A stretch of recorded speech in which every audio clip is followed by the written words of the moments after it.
अस्सलाम वालेकुम friends, welcome back to Nesto reactions. Friends, अगर आपने चैनल को अभी तक सब्सक्राइब नहीं किया तो प्लीज़ सब्सक्राइब करते हैं, ज़्यादा से ज़्यादा सब्सक्राइब करें ताकि 25 के होने पर हमारा Q&A आपके साथ हो सके और आपके जितने भी हमारे मतलब क्वेश्चंस हैं उनके आंसर्स हम लोग दें। और अभी जो मैं वीडियो जिस पर रिएक्ट करने वाला हूँ उसका टाइटल है चंद्रयान 3। ये चंद्रयान 3 से रिलेटेड है, तो चल के देखते हैं इस वीडियो की डिटेल को। इस वीडियो का ओरिजिनल लिंक आपको टॉप ऑफ द डिस्क्रिप्शन में मिल जाएगा, प्लीज़ उसको चेकआउट कर लीजिएगा। और अगर आप हमारे चैनल पर नए हो तो प्लीज़ चैनल को सब्सक्राइब लाजमी कर दीजिएगा और आखिर तक बने रहिएगा ताकि आखिर पर इस पर डिस्कशन करें। तो देखते हैं इस वीडियो को, लेट्स स्टार्ट। चंद्रमा में इस जगह क्यों हो जाते हैं स्पेस क्राफ्ट क्रैश? चांद का वो हिस्सा जो निकल रहा है एक के बाद एक कई स्पेस क्राफ्ट, जहाँ उतरने की हिम्मत नासा भी नहीं कर पाया। कई रहस्यों को समेटे चांद का यह हिस्सा आज तक पृथ्वी की नजरों से छिपा हुआ है। आखिर ऐसा क्या है चांद के इस हिस्से में? ये कभी पृथ्वी के सामने क्यों नहीं आता? क्यों यहाँ लैंडिंग इतनी मुश्किल है? चंद्रयान 3 यहीं जाने वाला है, तो इसका मतलब क्या चंद्रयान 3 भी यहाँ मुश्किलात को फेस करेगा? आज की वीडियो में हम आपको चंद्रमा के दक्षिणी हिस्से का रहस्य बताने जा रहे हैं, जिसे सुनकर आपके रोंगटे खड़े हो जाएंगे। तो वीडियो पूरा जरूर देखिए। दोस्तों, भारत ने 14 जून 2023 को चंद्रयान 3 लॉन्च किया था। अब ये चंद्रमा के काफी पास पहुंच चुका है और 23 अगस्त 2023 को ये चांद की सतह पर सॉफ्ट लैंडिंग की कोशिश करेगा। अब आप सोच रहे होंगे हम ये क्यों नहीं कह रहे कि चंद्रयान 3 यहाँ सॉफ्ट लैंडिंग करेगा। असल में चंद्रयान 3 की लैंडिंग के लिए इसरो ने जिस जगह का चुनाव किया है वो जगह स्पेस क्राफ्ट के लिए कब्रिस्तान से कम नहीं है। जानते हैं क्यों? क्योंकि यहाँ किसी भी स्पेस क्राफ्ट का लैंड करना काफी मुश्किल है। भारत का चंद्रयान 2 भी इसी जगह लैंड करने की कोशिश में सतह से केवल 2.1 किलोमीटर की दूरी पर क्रैश लैंड कर गया था। आज तक केवल चीन ही ऐसा देश है जिसने इस जगह पर अपना लैंडर लैंड करवाने में सफलता प्राप्त की है। इस जगह को फार साइड ऑफ द मून या डार्क साइड भी कहा जाता है। असल में ये चांद का दक्षिणी ध्रुव है जो कि पृथ्वी से कभी नजर नहीं आता। अब एक और सवाल कि भाई चांद भी तो हमारी पृथ्वी के चक्कर लगाता है, ठीक उसी तरह जिस तरह पृथ्वी सूरज के चक्कर लगाती है। फिर चांद का एक साइड हमेशा पृथ्वी से छुपा क्यों रहता? तो इसके पीछे एक बड़ा इंटरेस्टिंग कारण है।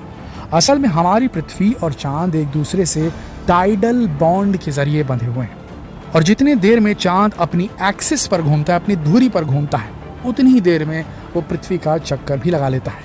चांद को चक्कर लगाने में 27 दिन 6 घंटे का समय लगता है और वो अपने एक्सिस के चारों ओर एक पूरा चक्कर भी 27.3 दिनों में पूरा करता है।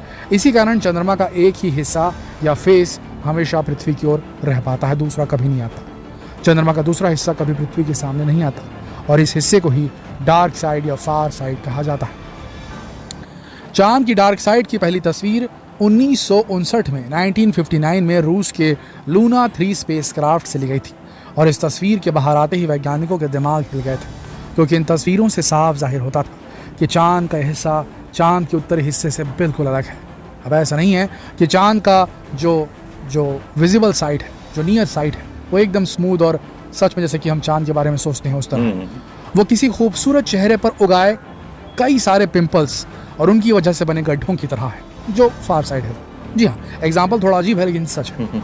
चांद का जो फार साइड है वहाँ बड़े बड़े क्रेटर्स यानी कि बड़े बड़े गड्ढे हैं, यहाँ तक कि सतह काफ़ी वहाँ की उबड़ खाबड़ भी है। जब स्पेस से आने वाला कोई एस्टेरॉइड चांद की सतह से टकराता है तो वहाँ क्रेटर बन जाता है।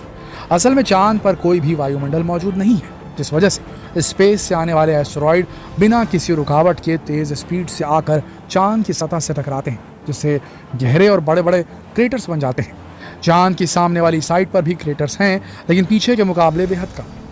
क्लेवियस चंद्रमा पर स्थित सबसे बड़ा क्रेटर है। ये टाइको भी एक क्रेटर है। टाइको के दक्षिण में चंद्रमा की उबड़ खाबड़ दक्षिणी हाईलैंड्स में स्थित है। इसका नाम जेसुआइट पुजारी क्रिस्टोफर क्लेवियस के नाम पर रखा गया है और आपको जानकर हैरानी होगी कि यह वही क्रेटर है जिसमें बर्फ के रूप में पानी मौजूद होने की सबसे ज़्यादा संभावना है। जी हाँ दोस्तों, चांद की सतह पर पानी मौजूद है। यह खोज करने वाला कोई और नहीं, हमारा चंद्रयान 1 मिशन ही था, जिसने 2008-9 में ही चांद की सतह पर पानी को ढूंढ निकाला था और बाद में नासा को भी इसकी बात माननी पड़ी थी। चलिए हम अपने टॉपिक पर वापस आते हैं। वीडियो में आगे बढ़ें उससे पहले हम एक बड़ी घोषणा करना चाहते हैं।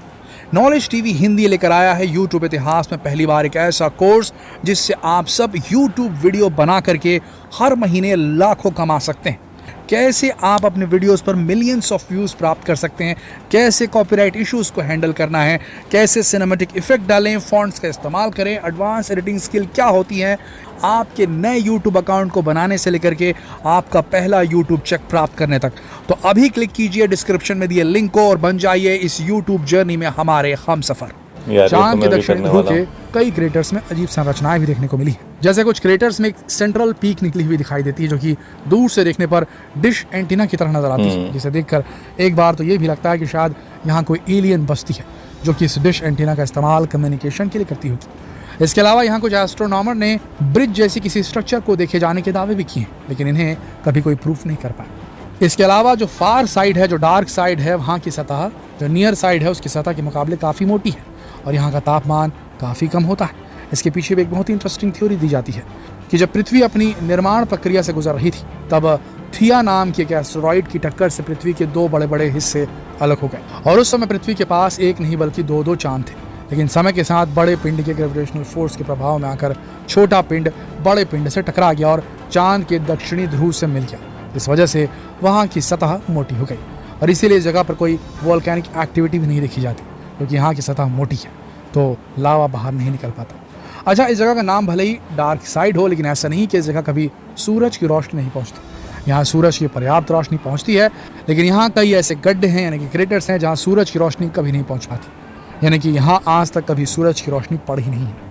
दोस्तों, अब तक आप ये तो समझ ही गए होंगे कि चांद का दक्षिणी ध्रुव एक रहस्यमयी और ख़तरनाक जगह है जहाँ किसी भी स्पेस क्राफ्ट को लैंड कराना काफ़ी मुश्किल है, क्योंकि सबसे पहले जो है लैंडिंग के लिए स्मूथ सरफेस ढूंढना ही मुश्किल है। उसके बाद यहाँ का तापमान और मौसम का बदलता स्वरूप भी स्पेस क्राफ्ट के लिए मुसीबत खड़ी करता रहता है।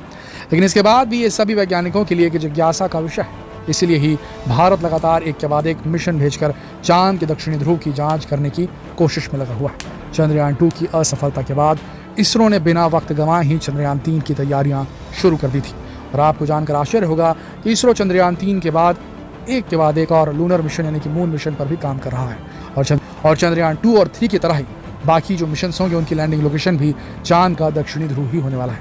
इसके पीछे का कारण है कि इस जगह चंद्रयान 1 ने पानी की खोज की थी और इसी जगह चंद्रयान 2 फेल भी हुआ था।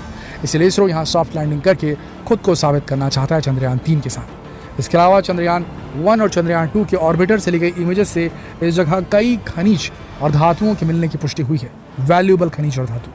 इसके अलावा इसी जगह हीलियम 3 के मिलने की भी संभावना है जो कि न्यूक्लियर रिएक्टर चलाने के काम में आ सकती है। इसके अलावा यहाँ कोई भी वातावरण नहीं है, ऐसे में जगह स्पेस की स्टडी के लिए बेहतरीन जगह हो सकती है।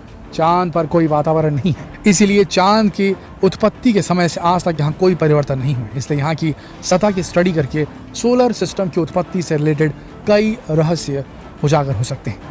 दोस्तों, अब तो आप समझ गए होंगे कि आखिर चांद का दक्षिणी ध्रुव और दक्षिणी ध्रुव में भी जो फार साइड है उसका दक्षिणी ध्रुव इतना खतरनाक क्यों है। अब देखना यह है कि इसरो इस नामुमकिन से नजर आने वाले काम को कैसे सफल करके दिखाता है, कैसे जहां दुनिया का एक भी यान नहीं उतरा उस जगह पर वो अपना चंद्रयान 3 उतार कर दुनिया को साबित कर सकता है कि इसरो किसी से कम नहीं। जितना हो सके इस वीडियो को शेयर करें, फेसबुक पर, व्हाट्सएप पर, यूट्यूब पर। जल्द मिलते हैं आपसे अगली वीडियो में, तब तक के लिए आप सबका इस वीडियो के अंत तक बने रहने के लिए दिल से धन्यवाद।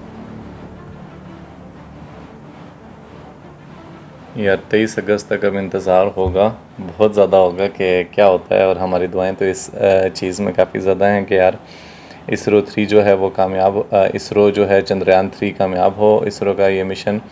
और पूरी दुनिया की नज़रें हैं, क्योंकि यार ये वो साइड है चांद की जिधर अभी तक, साउथ पोल, जिधर अभी तक कोई भी सॉफ्ट लैंडिंग किसी की नहीं हुई है। तो जब इसरो ये सफलता पा लेगा तो मेरे ख़्याल से फर्स्ट होगा, और इस पर उनको काफ़ी ज़्यादा चीज़ों को समझने का, जिस तरह उन्होंने कहा ना, स्टडी करने का मौका मिलेगा कि ख़ला में क्या कुछ है।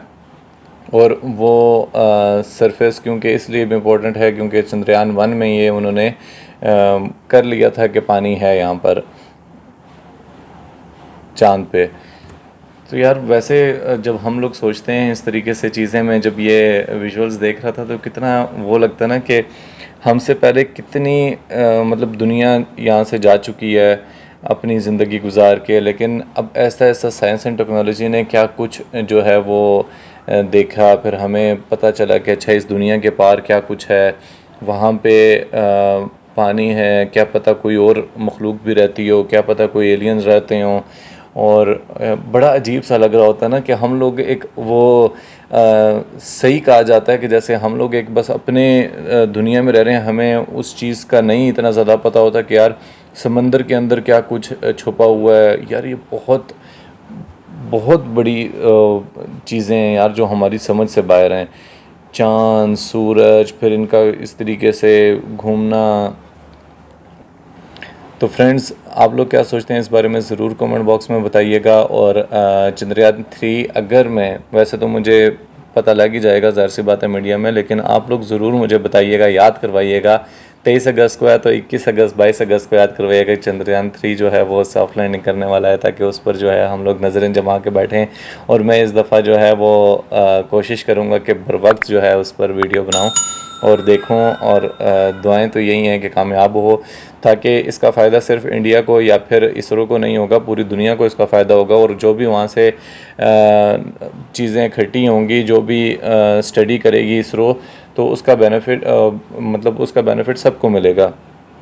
तो फ्रेंड्स, आप लोग भी ज़रूर प्रे कीजिएगा इस बारे में कि इसरो कामयाब हो। और इसके पीछे बहुत सारी मेहनत होती है जो हम लोगों को नज़र नहीं आ रही होती है, लेकिन बहुत ज़्यादा मेहनत होती है इसके पीछे। तो फ्रेंड्स, बने रहिएगा हमारे साथ, इस चैनल के साथ। मिलते हैं नेक्स्ट वीडियो में। Take care.